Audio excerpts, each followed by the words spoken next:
महाराष्ट्र के पुणे में एक बार फिर रफ्तार का कहर देखने को मिला।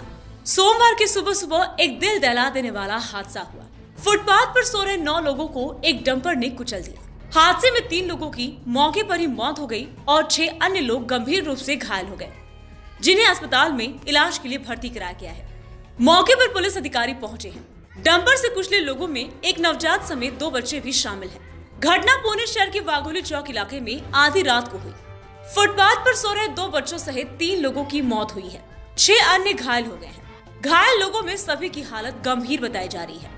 प्रत्यक्षदर्शियों की माने तो डंपर चालक शराब के नशे में धुत था।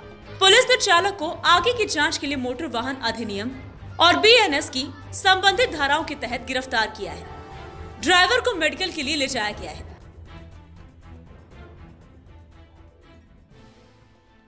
काम भेटते म्हणून आलो। बिगारी काम करत होतो आम्ही पहिले 4 वर्षापूर्वी।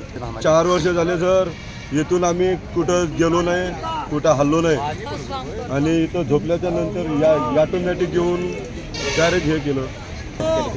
इथं 10 वाजता टँकर निघाला, 1 वाजता इथून मग आम्ही 11 वाजता गेलो। लोकेशन 10:30 11च्या दरम्यान गेलो। मग आम्हाला झोप येऊन गेली।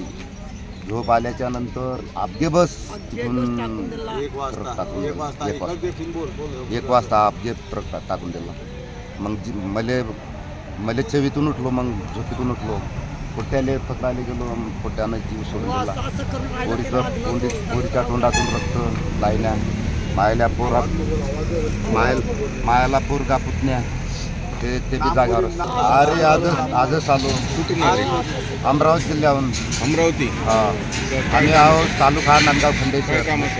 हेच राजकाम, बांधकाम, मिस्त्रीच्या खाली हातमजुरी, समजा कंपनी राहो, कुठं काही राहो का, म्हणजे गॅटरीजचे कामं राहो, त्या कामासाठी आम्ही आलो। म्हणजे तिकडं आम्हाला रोजगार भेटत नाही, तिकडं मजुऱ्या बंद होऊन जाते। आमची फसल, सोयाबीनची फसल केली, आम्ही चालले येत असतो इकडे कमावाले।